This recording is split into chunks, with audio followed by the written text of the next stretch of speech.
Hello friends, అందరికీ నమస్కారం అండి. Welcome to KVC kitchen. Friends, ఈరోజు సింపుల్గా టేస్టీగా చేసుకుని ఎగ్ ఫ్రైడ్ రైస్ అండి. 3 గుడ్లు తీసుకొని స్టవ్ వెలిగించుకొని స్టవ్ మీద కళాయి పెట్టుకొని 2 స్పూన్లు ఆయిల్ వేసుకొని 3 గుడ్లు కొట్టేసేసుకోవాలి. 1 స్పూన్ ధనియాల పొడి, 1 స్పూన్ కారం, చిటికెడు సాల్ట్ వేసుకొని ఫ్రై చేసుకోవాలి. స్టవ్ వెలిగించుకొని స్టవ్ మీద కళాయి పెట్టుకొని 4 స్పూన్లు ఆయిల్ వేసుకొని ఆయిల్ మరిగిన తర్వాత 1 స్పూన్ జీలకర్ర, 1 కప్పు ఉల్లిపాయలు, 1 స్పూన్ పచ్చిమిరపకాయ ముక్కలు, 1 స్పూన్ అల్లం ముక్కలు, 1 స్పూన్ ఎల్లుల్లిపాయ ముక్కలు, 1 కప్పు క్యాప్సికమ్ ముక్కలు వేసుకొని ఫ్రై చేసుకొని ఈ వేగుతున్న ఉక్కుల్లో కలిపేసుకోవాలి. అలాగే 1 కప్పు క్యారెట్ ముక్కలు కూడా వేసుకొని ఫ్రై చేసుకోవాలండి.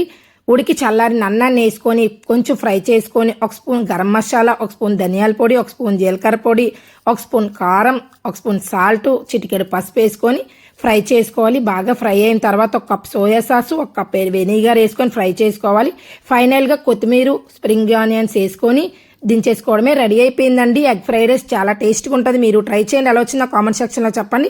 నా వీడియో కనుక మీకు నచ్చినట్లయితే నా channel like, share, subscribe. Thank you for watching.